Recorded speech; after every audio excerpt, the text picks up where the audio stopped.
चाहता हूं, प्रधानमंत्री जी, अगली साल 17 सितंबर को आप 75 साल के हो जाओगे।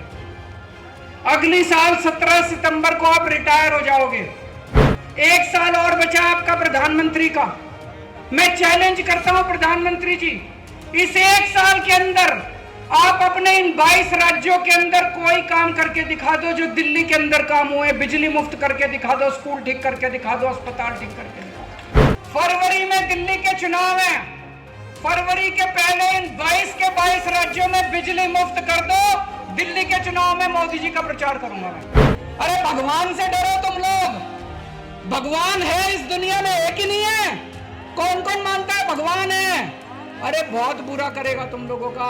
इनकी हाय लगेगी। ये गरीब है सारे, ये कोई अमीर लोग नहीं है।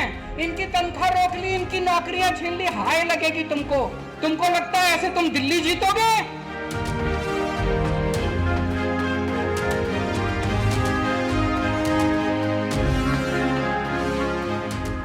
भारतीय राजनीति में अरविंद केजरीवाल पहले ऐसे नेता हैं जो ये बात कहने का दम रख रहे हैं। ये तब कह पा रहे हैं जब वो ईमानदारी से अपना शासन चलाया है। ईमानदार हैं, पक्के ईमानदार हैं। उनकी बेईमानी साबित कर दे बीजेपी, हम मान जाएंगे। अपनी फैन हूँ मैं केजरीवाल की, वो मेरा बेटा, और यही दुआ दूंगी कि मेरा केजरीवाल हमेशा चढ़ती कलाते रहे और एक बार प्रधानमंत्री बन जाए मेरा पुत्र, तो मैंने बड़ी खुशी होगी। आज तक कोई भी ऐसा नेता लीडर नहीं आया जो रेडी पटरी वालों का, रिक्शे ठेली वालों का सहयोग और सपोर्ट दे सके। तो आखिरकार 17 महीने जेल में रहने के बाद दिल्ली के मुख्यमंत्री, पूर्व मुख्यमंत्री अरविंद केजरीवाल जो है आज जनता के सामने आए और जनता की अदालत लगाई, जिसमें तमाम सारे मुद्दे उठाए और खासकर बीजेपी और अमित शाह को कटघरे में खड़ा किया।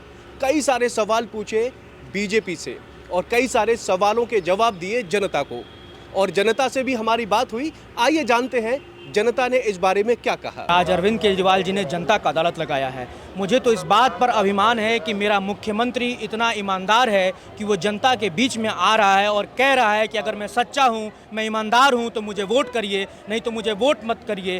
भारतीय राजनीति में अरविंद केजरीवाल पहले ऐसे नेता हैं जो ये बात कहने का दम रख रहे हैं। ये तब कह पा रहे हैं जब वो ईमानदारी से अपना शासन चलाया है, कार्य किया है। तो मुझे इस बात का अभिमान है कि मेरा नेता ईमानदार है और हम सब पुनः अरविंद केजरीवाल जी को बहुमत देकर के मुख्यमंत्री बनाने का प्रयास करेंगे। बुजुर्गों के लिए तीर्थ यात्रा, महिलाओं के लिए मुफ्त बस यात्रा, मुफ्त शिक्षा और जो है मुफ्त दवा, ये अरविंद केजरीवाल जी के मूलभूत मुद्दे हैं।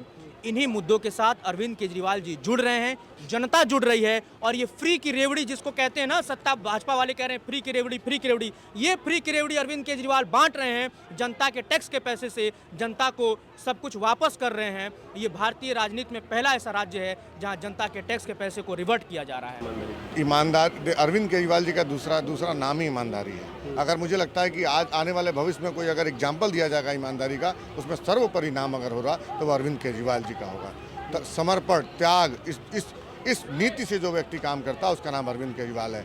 उसने ईमानदारी पे उसके ऊपर उंगली उठी, उसने तुरंत कुर्सी त्यागने का पहला काम करा। उसने कहा कि बिना कुर्सी के आओ, अब मुझे ललकार लो, देख लो, और जब जनता तय करेगी। पहले तो कोर्ट से न्याय मिला, अब जनता से न्याय की गुहार में वो फिर से निकल पड़ा है सड़कों पे, जनता के बीच में, जनता गलियों में, जनता घरों में। अब जनता खुद तय करेगी कि उसका नेता, उसका बेटा, उसका भाई ईमानदार है या नहीं है। मुझे भरोसा है मेरा केजरीवाल ईमानदार है। केजरीवाल के बारे में जी कहना ही क्या है। केजरीवाल अच्छा काम कर रहे हैं और केजरीवाल के साथ मजलती हो रही है, दिल्ली की जनता के साथ मजलती हो रही है। जो मतलब है कि केजरीवाल ने जितनी भी ये सुविधा जनता के लिए दी थी, बंद करने के बाद में सारी वो सुविधा बंद कर दी।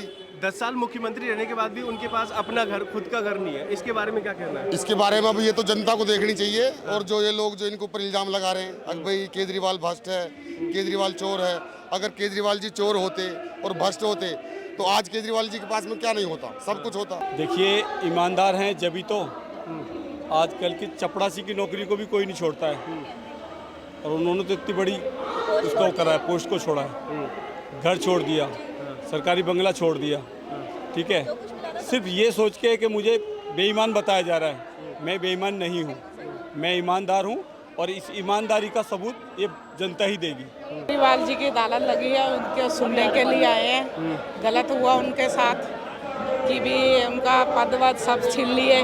हम उनके साथ हैं, वो संघर्ष करें, गलत हुआ है। हम भी 17 महीना जेल रह के आए केजरीवाल और खुद को ईमानदार बताते हैं। अब आप बताओ। ईमानदार हैं, पक्के ईमानदार हैं। उनकी बेईमानी साबित कर दे बीजेपी, हम मान जाएंगे।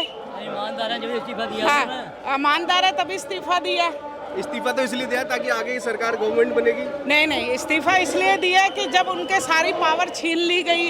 ईमानदार हैं, 17 महीने उनके जेल में वेस्ट किया गया है। हम उनके साथ हैं, जितना भी है। कोई बिल्कुल 100% ईमानदार है, तभी हम यहाँ पे टिके पड़े। इनके इतने लोग आए हैं उनके लिए। अपनी फैन हूँ मैं केजरीवाल की। वो मेरा बेटा जब से उसने इसमें पाँव रखा है आम आदमी पार्टी में, मैं उसके साथ जब से ही उसका साथ दे रही हूँ और देती रहूँगी, मरते तब तक दूँगी। और यही दुआ दूँगी कि मेरा केजरीवाल हमेशा चढ़ती कलाते रहे और एक बारी प्रधानमंत्री बन जाए मेरा पुत्र, तो मैंने बड़ी खुशी होएगी। अम्मा क्या क्या काम किया आपके लिए केजरीवाल जी ने? अरे केजरीवाल कर ही सब कुछ हो ही रहा है, और कौन कर रहा है? केजरीवाल के अलावा कोई काम दिख रहे हैं? कोई कर रहा है? कोई नहीं कर रहा। जो किया है मेरे केजरीवाल ने किया है। आपको बताया कि केजरीवाल के पास अपना खुद का घर नहीं है, तो आप क्या उसमें? अब खुद का घर नहीं है तो जनता के लिए घर है ना। उनके पास नहीं है, जनता का सेवा कर, जो जनता के हक में काम करता, सेवा करता, उसके उनके पास रहे या न रहे, जनता खुश रहना चाहिए।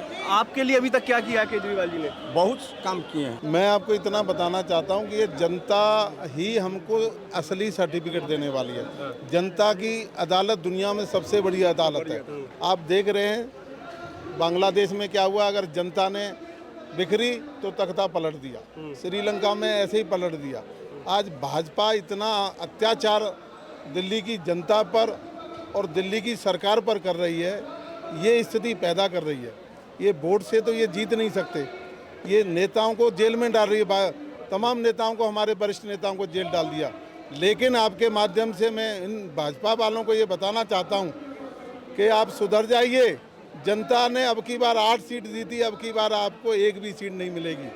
17 साल हो गए मुझे रेडी पटरी लगाते हुए, और आज तक कोई भी ऐसा नेता लीडर नहीं आया जो रेडी पटरी वालों का, रिक्शे ठेली वालों का सहयोग और सपोर्ट दे सके। एक ये पहला केजरीवाल साहब जो सीएम थे दिल्ली के, इस टाइम नहीं है, केजरीवाल साहब जो आए और रेडी पटरी वालों को इतना बढ़िया सपोर्ट किया, जिसके आधार पे जितने भी दिल्ली के रेडी पटरी वाले वो बहुत ही खुश है।